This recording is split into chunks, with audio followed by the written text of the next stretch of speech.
I am 94 years old, and my time is running out. Before I go, I am going to expose the most dangerous lie you have ever been told. It is a lie your parents taught you.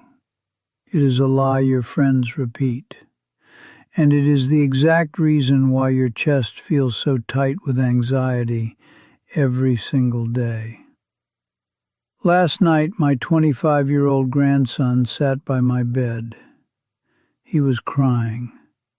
He told me he was exhausted. He told me he was sacrificing his dreams, his peace, and his entire youth, just to make our family proud. I looked into his tired eyes, and I told him the one thing that completely broke his heart. I told him, "Stop. We are destroying you. Look at me. I have outlived my enemies. I have outlived my friends. And sitting alone with decades of memories, I can tell you one terrifying truth. The deepest scars of my life, the regrets that actually keep an old man awake at 3 a.m., did not come from my enemies. They came from the people who loved me the most. If you are watching this, you are exactly like my grandson. You think that by trusting your family, listening to your parents, and following your friends, you are doing the right thing. You think it makes you a good person. It doesn't. It makes you a prisoner. There is a silent trap in your life right now. They are pulling you into a grave of regrets, and you are smiling while they do it. I am going to tell you exactly how this trap works. And more importantly, I am going to reveal the one brutal decision you must make tonight to escape it. You can click away right now and go back to sleep. But if you do, I promise you, you will wake up in 60 years, in a bed just like mine, realizing you wasted your only life living someone else's script. Sit down, be quiet, listen to an old man's biggest regret.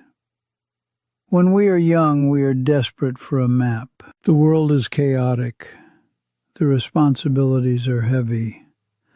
So we look to the people closest to us. We look to our parents, our siblings, our closest friends. We believe that because they love us, they know what is best for us. This is the great trap. This is the great illusion of your 20s. You equate love with wisdom. You equate shared blood with a shared destiny. I remember when I was 26, I had a fire in my belly. I wanted to travel. I wanted to write. I wanted to understand the world in a way that didn't involve a suit, a tie, and a 30-year mortgage. But my father, a good, hard-working man who loved me deeply, sat me down. He looked at me with genuine fear in his eyes. He told me to take the safe job at the bank. He told me that dreams were for fools and that security was the only thing that mattered. I trusted him. He was my father. Why would he lead me astray? So I took the job. I put on the suit. I buried the fire. It took me 30 years to realize a devastating truth. My father wasn't giving me advice based on my potential. He was giving me advice based on his fears. He had grown up in poverty. He was terrified of the cold. He was terrified of hunger. He looked at me and didn't see my dreams. He saw his own nightmares. When I say trust no one, not even your family, this is what I mean. You cannot trust your family to write your destiny. They are looking at you through the distorted glass of their own regrets, their own failures, and their own unhealed traumas. When your mother tells you to marry a certain type of person, she is speaking from her own heartbreak. When your brother mocks your new business idea, he is speaking from his own cowardice. They will clip your wings and call it keeping you safe. You trust them because it feels comfortable. It is so much easier to let someone else make the hard choices. It is easier to fail doing what your parents told you to do than to fail doing what your soul demanded you to do. Because if you follow their path and fail, you can blame them. But regret is a solitary emotion. When you are lying in bed at 85, staring at the ceiling, your parents will be gone. Your friends will be busy. You will be alone with the ghost of the person you could have become. You are trusting flawed, frightened mortals to pilot the ship of your life. It is madness. There is a moment in every person's life where the mirror shatters. For me, it happened in my late 40s. It was a cold November afternoon. I was standing at a hospital window. My closest friend, a man I had known since childhood, had just betrayed me in a profound way. Not for money, but for pride. He had spoken ill of me to save his own reputation. I was devastated. I thought I knew him. I had trusted him with my darkest secrets. As I stood looking out at the gray sky, a heavy, quiet realization settled over my shoulders. People are just people. We walk around expecting our friends to be saints. We expect our spouses to be mind readers. We expect our family to be an unshakable foundation. But they are just people. They are fragile. They are selfish.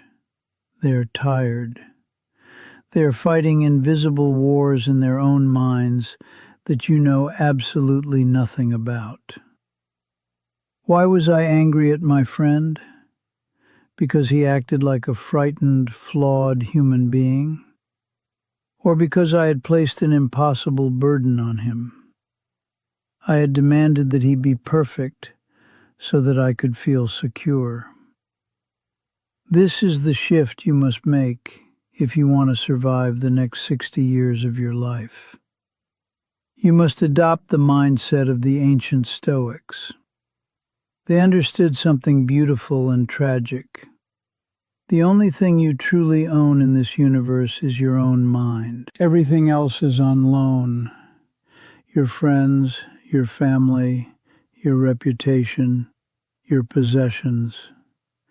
They can be taken away by disease, by betrayal, by a change of heart, or by the simple passage of time. If your happiness depends on your family understanding you, you will be miserable.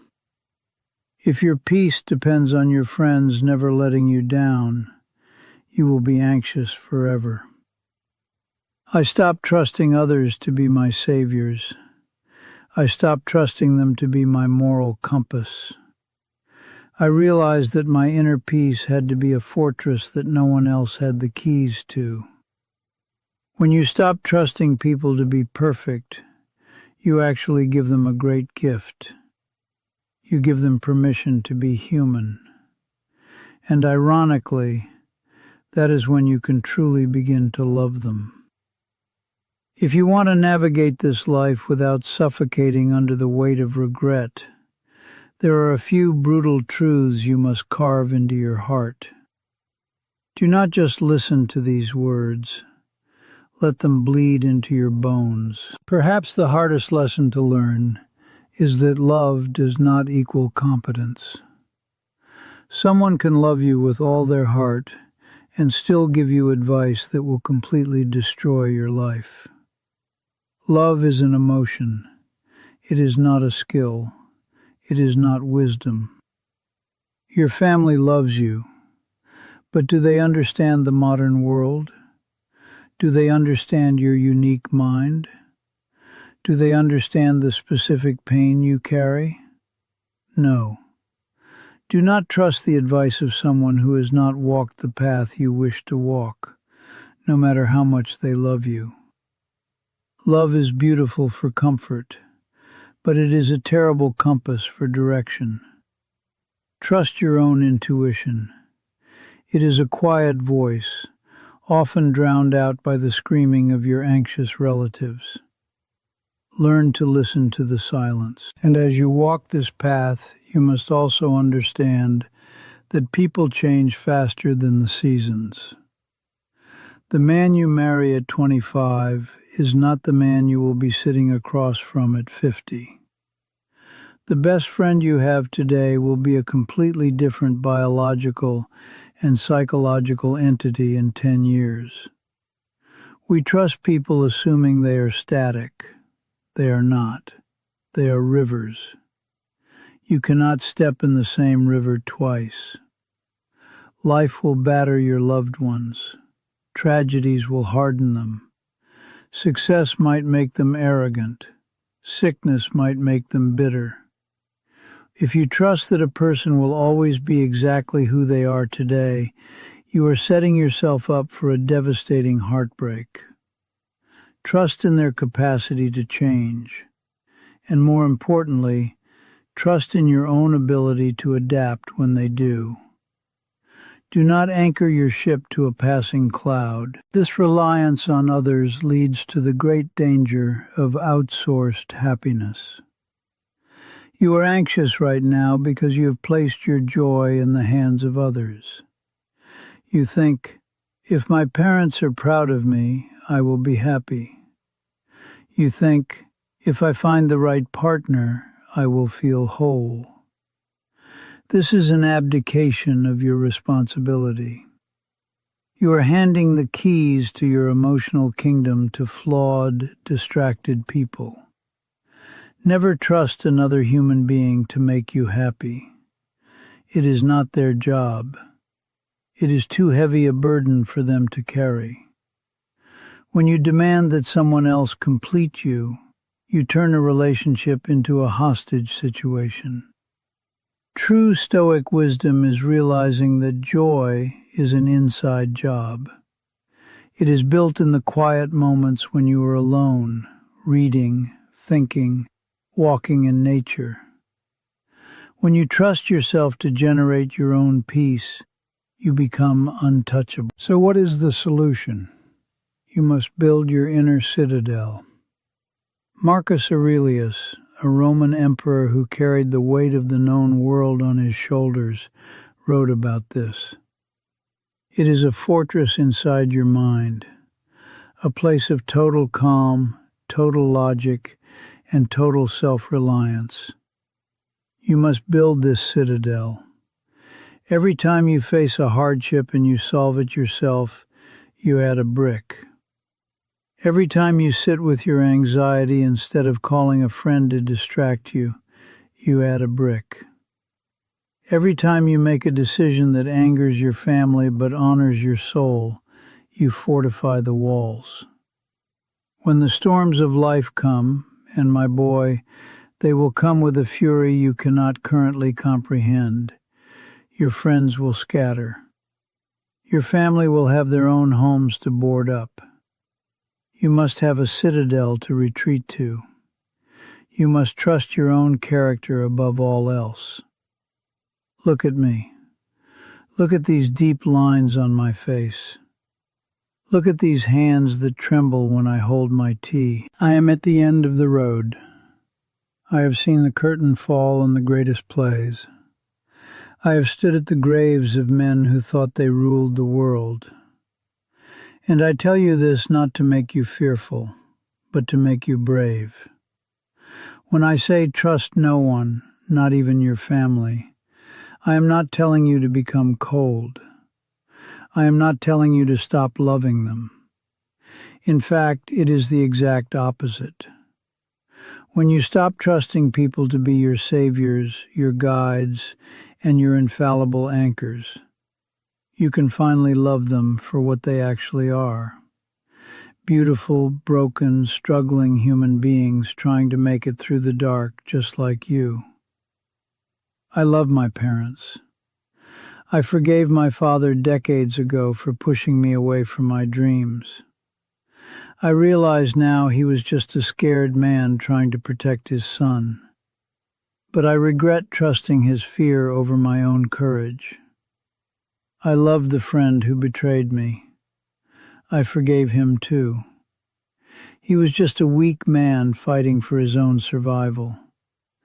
But I never let him steer my ship again. You have one life, one brief, terrifying, glorious flash of light between two eternal darknesses.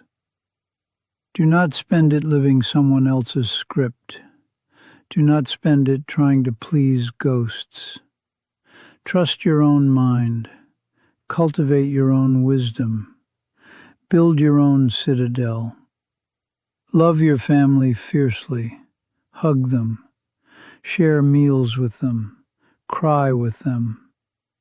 But when it is time to make the choices that define your soul, walk into the quiet room of your own mind, lock the door, and trust absolutely no one but yourself.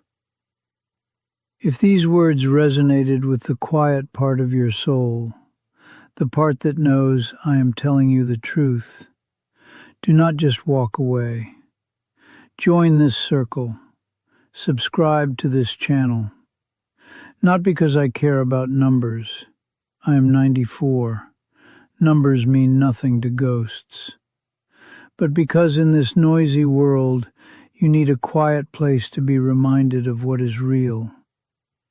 We will walk this road together.